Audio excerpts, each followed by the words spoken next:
उच्च प्राथमिक विद्यालय मोहरनिया ब्लॉक गिलौला से हूँ। आज मैं आप लोगों को एक बूढ़े किसान की और उनके दो आलसी बेटों की कहानी सुनाने जा रही हूँ। एक बूढ़ा किसान था जो अपनी खेती बाड़ी सारे काम खुद करता था, लेकिन उसके आलसी बेटे सारा दिन बस सोते ही रहते थे। और किसान इस बात से बहुत चिंतित रहता था। उसको लगता था कि हमारे आलसी बेटे हमारे मरने के बाद कैसे अपना भरण पोषण करेंगे, कुछ तो सोचना पड़ेगा इनके लिए। तो एक दिन उसको एक तरकीब सूझती है। वो कहता है अपने बेटों के पास जाकर, मेरे प्यारे बच्चों। बच्चे कहते हैं, जी पिताजी बताइए, क्या तुम लोगों को सोना पसंद है? जी पिताजी, भला सोना किसे नहीं पसंद होगा। तो पिताजी कहते हैं, तो आज मैं तुम लोगों को एक बात बताता हूँ। मैंने अपने खेत में एक बार सोने का एक घड़ा छिपा दिया था और मुझे याद नहीं है वो कहाँ पर है।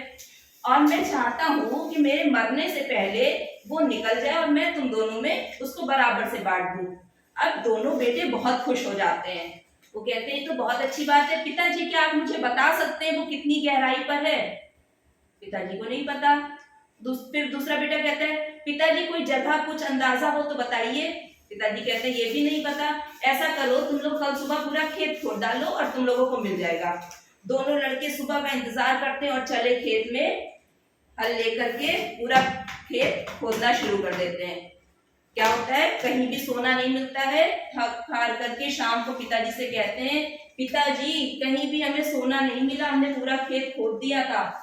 तो पिताजी कहते हैं, बेटा ये लो कुछ बीज और कल सुबह इन्हें खेतों में डाल देना। बच्चे बहुत खुश हो जाते हैं। सोने के लालच में वो लोग कुछ भी करने को तैयार थे। वो जाते हैं और खेत में बीज डाल देते हैं। इस तरीके से धीरे धीरे 2-4 महीने बीत जाते हैं। वो लोग देखते हैं यहाँ पर तो कुछ भी नहीं हुआ। वो फिर अपने पिताजी के पास जाते हैं, पिताजी हम हमें बताइए, हमें तो कुछ नहीं मिला। तो पिताजी कहते हैं, बेटा अगर तुम इसमें खाद और पानी नियमित रूप से दोगे तो ये बीज अंदर जाकर जड़ बनेंगे और जड़ फैलेगी। उससे तुम सोने को आसानी से उखाड़ सकते हो। जब तुम उन्हें उखाड़ोगे तो तुम्हें सोना भी मिलेगा। दोनों बेटे दिन रात कड़ी मेहनत से अपने खेत की सेवा करने लगे और दिन पर दिन उसको देखते रहते कि कब हमें सोना मिलेगा। ऐसे ही एक समय ऐसा आता है जब उनके खेतों में खूब हरी भरी फसल तैयार हो जाती है और दोनों देखकर बहुत खुश हो जाते हैं। पिताजी से कहते हैं, पिताजी हमारे खेत की ये गीली गीली मिट्टी की जो खुशबू है वो बहुत अच्छी लगती है और आज देखिए इसका नतीजा क्या हुआ, ये फसल कितनी सुंदर लग रही है।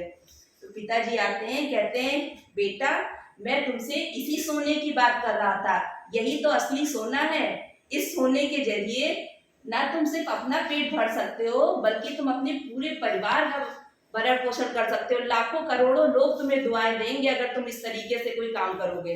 तो इस तरीके से किसान के जो दोनों आलसी बेटे थे वो अब मेहनत करके अपना जीवन यापन करने लगे और उनको अपने इस काम से बहुत खुशी होने लगी। तो हमें इस कहानी से क्या शिक्षा मिलती है? हमें इस कहानी से ये शिक्षा मिलती है कि हमें अपने जीवन में आलस को छोड़ना चाहिए और कड़ी मेहनत से अपने सारे काम स्वयं करना चाहिए। थोड़ा सा आलस हमारे खूबसूरत जीवन को खराब कर देता है। थोड़ा सा आलस हमारे खूबसूरत जीवन को खराब कर देता है और थोड़ी सी ही मेहनत हमारे जीवन में खुशियां ही भर देती है। थोड़ी सी मेहनत हमारे जीवन को खुशियों से भर देती है। Thank you.